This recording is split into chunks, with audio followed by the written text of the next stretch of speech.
At the end of each calendar year, it's only natural to go back and look at all the year had to offer. And in terms of EDM music, it was a really solid year. But we always look at the best songs of the year, and we will do that. But right now, let's look at the worst. As always, just remember that this is a subjective list. These are just my opinions. You do not have to agree with them. And another important note, I will stand by what I put on this list because I think that these 10 tracks aren't just okay. I think these are some of the most phoned-in, derivative, nonsensical tracks to hit streaming platforms this year. I warn you now, I'm going to go hard on some of these tracks. So if that's not your jam, you can head out now. Just remember to leave a like on your way out, won't you? But without any further ado, my name is Dakota from Bowtied Media. Let's hop into what I believe to be are the top 10 worst EDM songs of 2023. There are a bunch of reasons a song might end up on this list. It could be a bad mix, cringe lyrics, a cash grab, senseless remix, a lot of reasons. But this one in particular landed on this list for its vocals. I really hate them. I got a lot of MEDUZA finally released their debut album in 2023, and it came out with a thunderous whimper. Half of this record is made up of merely their biggest hits from the last 4 years, with no semblance of tonal cohesion or narrative through-lines. But actually debuting in 2023, MEDUZA's Friends immediately struck me for how bad it was. Production-wise, there's not a single interesting thing about it. It's 2.5 minutes of the same single big room house kick. But by itself, it's not the worst thing. Boring, yes, but not enough to land on this list. It's those vocals that land this at number 10. I've always had a hatred towards the really simple, dull party lyrics that plagues EDM, and this is that to a T. I got a lot of pretty friends and they all like me. That's why you always see them at my home party. Why you ain't invited, as we all can see. Is it you? Is it me? When you read them out, you start to realize how nonsensical and stupid these lyrics are. And then MEDUZA takes that I got a lot of pretty section and just plays it nonstop. The words lotta are said 83 times in this track's 157 seconds. That's one lot of for every 1.8 seconds. And also, if you're gonna use those vocals so much, just make them good. It's just a dude saying them. He's not even singing. One of the beautiful things about EDM is how easy it is to remake or remaster a classic tune. With how readily available sampling tools are nowadays, making a song for the modern era is simpler now than ever before. But those tools come with a shadow side. The age-old notion that just because you can doesn't mean you should. And my goodness, there aren't enough doesn't mean you shoulds in EDM. Both 2022 and 2023 saw a huge influx of rip-off tracks meant to tug at your nostalgia, but only end up souring the original. And one of those tracks that's been beaten to death is Alice DJ's Better Off Alone.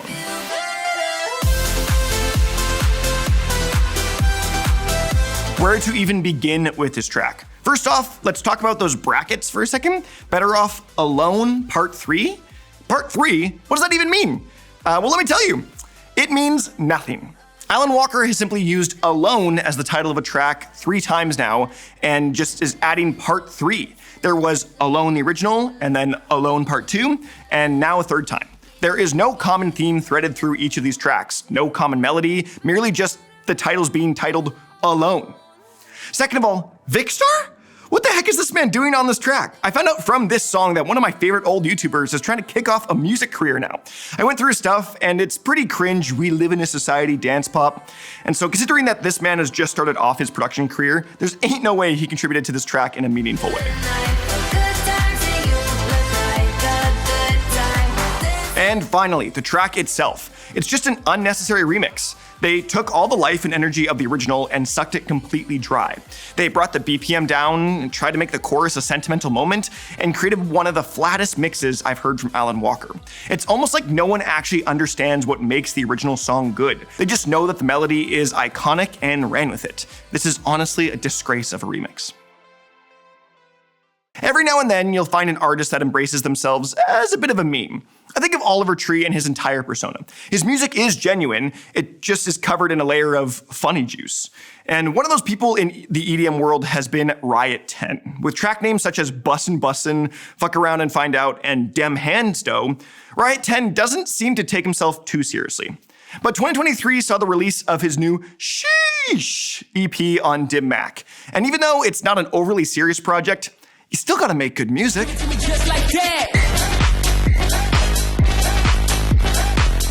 Riot 10's Like That is your classic festival trap song that only works at, well, a festival. And again, those horrid party lyrics. I ain't knew you had ass like that. Let me see you throw it back like that. Ugh. And don't even get me started on that whistle. Why is there a whistle in this song? That whistle sample might be the most out-of-place sample I think I have ever heard. It's mixed too hot, making it very prominent, and it sounds like nothing else in the rest of the track, making it stick out like a sore thumb. And to top it all off, it's just silly. I would audibly laugh out loud when I would listen to the song. I just couldn't believe it was real.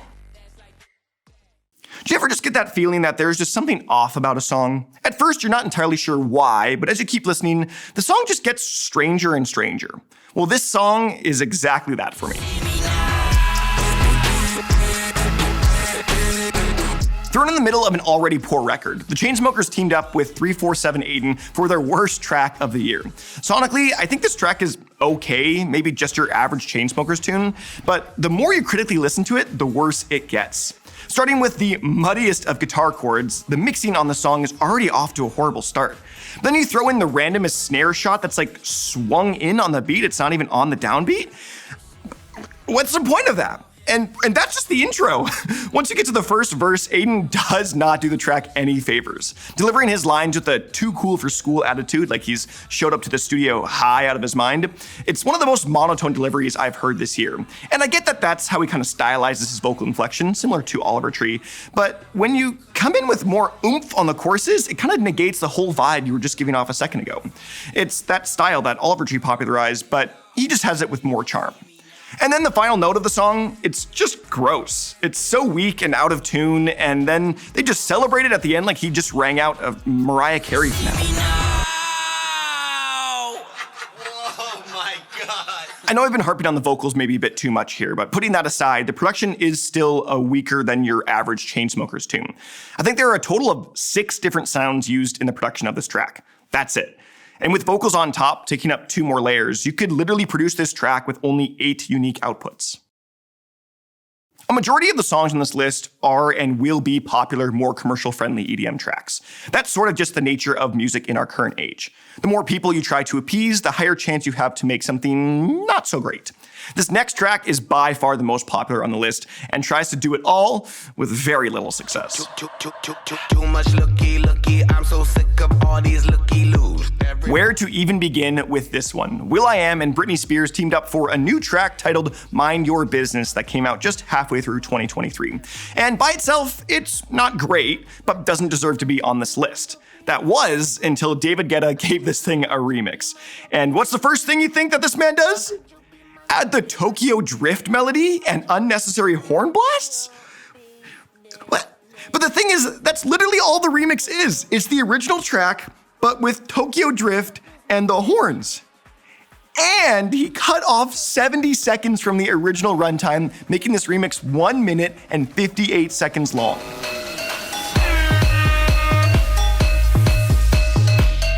Ironically, the best artist of this bunch is Britney Spears. Maybe outside of the music sphere, she's acting a little strange right now, but I would way rather have her than will.i.am or David Guetta.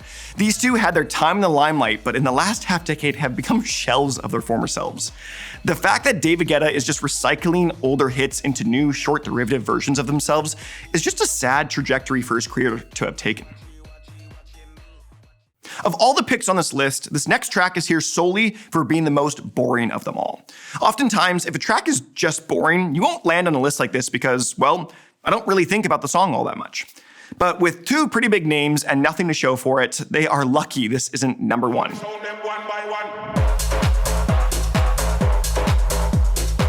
James Hype and Major Lazer team up for what is undoubtedly the lamest song of the year.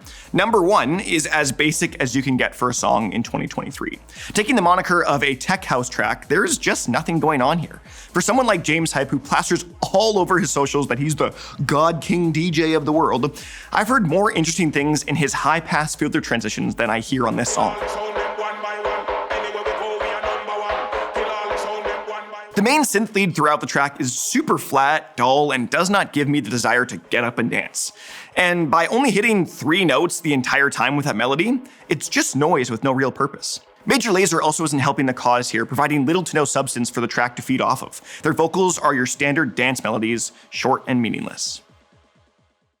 I'm sure you've all heard the term quality over quantity. Why do something a ton of times at a mediocre level when you can do it a few times exceptionally? I think that makes a ton of sense, but in the music world, quantity is often king. Once you already have a platform, just pumping out song after song will bring in that sweet dough. I hate quantity over quality. Solteiro, Perigo. I kid you not, if I didn't make a self-imposed rule to only add 1 song per artist on this list, the entire top 10 could be Marshmello. The man put out 23 tracks in 2023. That's about a new song every 2-ish weeks. Do you understand what that means? That means that our man, Mr. Mello here, is pumping out music at an unhealthy rate. There are only a handful of examples that I can think of where someone produced that much music in a year and it wasn't all terrible.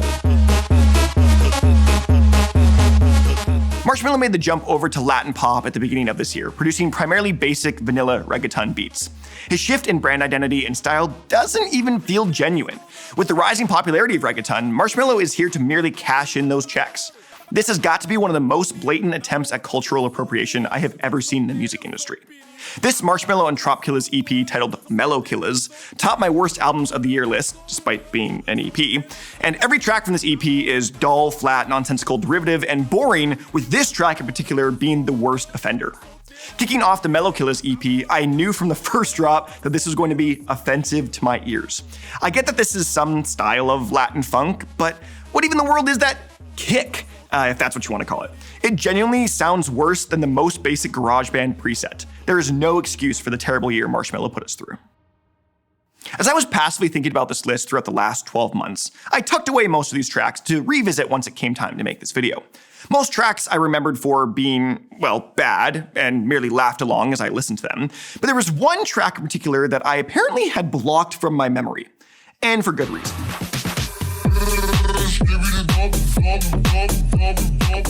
Dom Dom Yes Yes was brought to us by the triple collab of Timmy, Trumpet, Rehab, and Naeleck. 3 artists that already don't have the greatest reputation within the strictly EDM community. And this track was just a disaster. Okay, let's get the worst thing out of the way immediately. What are these vocals? From the moment the track begins, those vocals are in full, relentless force, and it's literally nonsense. Look at these lyrics. Shibba dub dub dub dub dub dub, yes, yes, yes, yes, da boo da boo da boo. I genuinely do not understand the thought process that went into making this track. Homies decided the beat needed some vocals, so they just got some dude in the studio and had a seizure. And then they went, yep, that's it, we got it. Then once you get into the beat, it's just boring. Nothing going on, no real builds, no real extended movements, just your basic deep house beat. Nothing to it. And at 2 minutes and 5 seconds in length, they didn't even bother with a proper intro or outro to the track. This is exactly what's wrong with the music industry right now. Super short tracks with little effort put into them, with relatively big names attached to reach as many people as they can. And it will get thrown onto an editorial playlist based on name popularity alone. It's a cycle of suck that needs to be put down.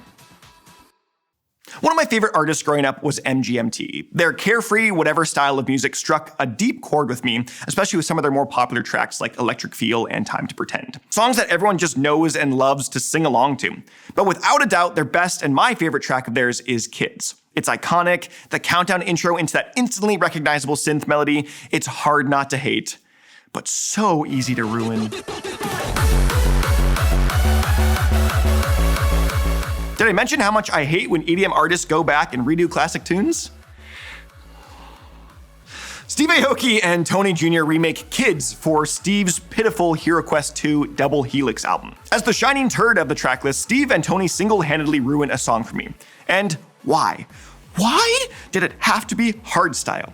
Hardstyle is such a tough genre to do, and without intricate care and attention, it's not gonna work out for you. And in a weird twist of fate though, they didn't even use the main lead line for the first and last drops. It's just a hardstyle drop and a bad one. Seriously, the final movement of this track is an even faster version of the first drop, but with 4 times the distortion. And then they slowed it back down for a long 45-second fade out for absolutely no reason. I get that there's a purpose for that for DJing, but like, it doesn't even match the structure of the rest of the track in any capacity. If you're gonna bring the tempo back down to where it was at the beginning, why even bother shooting it up for the finale in the first place? It's a mess of a track that highlights the fact that Steve Aoki has no respect for music. He's a shell of a producer who shockingly still has a career. Early on in 2023, there was a certain EP that caught my attention, for all the wrong reasons. And if it wasn't for Marshmello, it would have easily been the worst of the year. And, you know, I wasn't quite sure I was gonna be able to talk about it. Until now.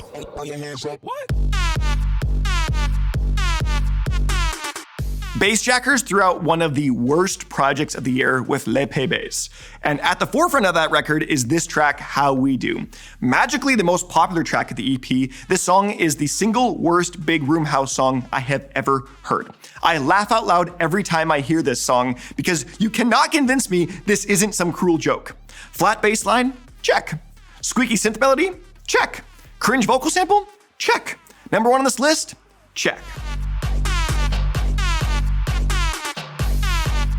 There's not a single positive thing I can say about this track. You know how non-EDM listeners listen to an EDM tune and think it all just sounds the same and that it's just a dumb song? Well, that is this, but for EDM listeners. This was the true aha moment for me when I understood finally how my dad listens and hears EDM.